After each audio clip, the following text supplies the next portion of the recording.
Hey everyone, I wanted to go over the new and exciting news that we got for Hunter Rise Sunbreak, which is set to release on both the Nintendo Switch and on PC on June 30th. And before I begin, I just wanted to quickly apologize if I do sound a little bit different. I've been under the weather, so that is the reason why I sound a little bit different, but other than that, we're going to try to plow through this video as best as possible.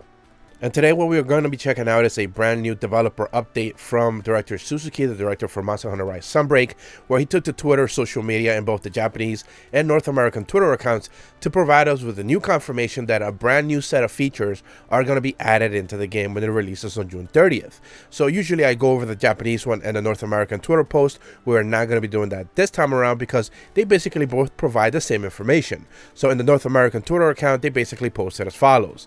In Hunter Rise Sunbreak, we'll be offering the ability to reduce the hit effects display in the settings. There will be multiple levels to the feature, so we hope you'll play with them to find the level to your liking. From director Suzuki of Hunter Rise Sunbreak.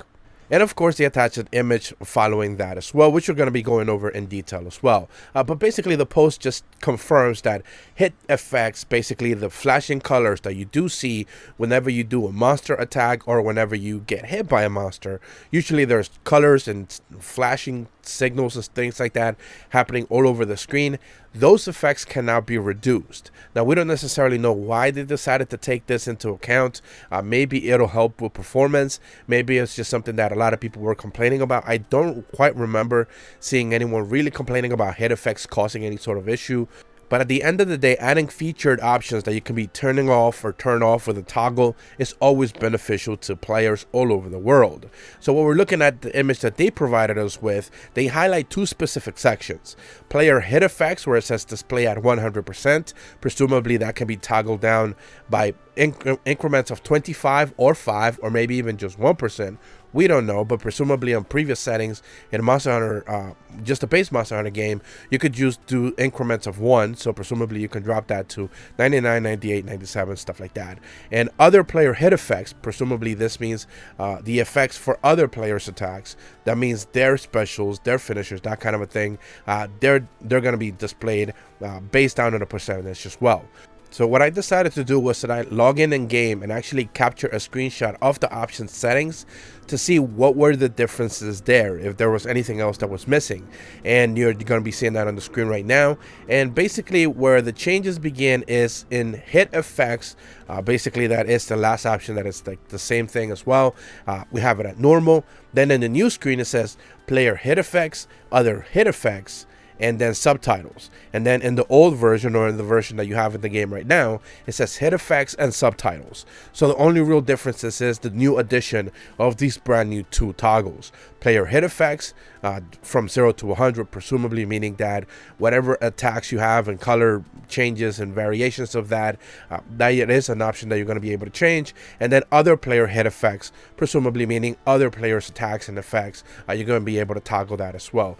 That is good that they did that. We already had, hit effects being able to turned off or lowered. That is an option that is already available in the game. But presumably, maybe players just want to be able to see their effects, and they don't necessarily care about other hunters' effects, in the same way that we have options for your hunters' callouts being able to be there in the language that you want, but other hunters can be turned off as well or be set to another language. We don't necessarily know if that is the route that they decided to take, but at the end of the day, it's beneficial to just have more options as players just kind of want to play their own way, and they don't want to be bothered with kind of like preset settings. This also is presumably going to be beneficial to PC players as well, since the Nintendo Switch and the PC build are going to be pretty much the same going forward on Sunbreak. So this is not just going to be on Switch players side.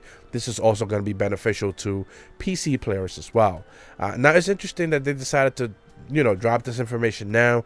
We haven't necessarily gotten a lot of director Suzuki's updates that have been kind of all meaningful at the end of the day. They've really been talking a lot about the story and the lore and kind of things. I kind of want to have a video going out tomorrow that I'm going to be talking about the lore and stuff like that. But at the end of the day, the updates have not necessarily been all that meaningful, so we're hoping that they kind of get better, as we're expecting a brand new presentation and a brand new trailer next month.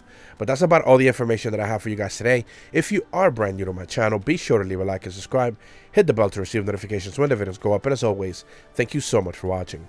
See ya.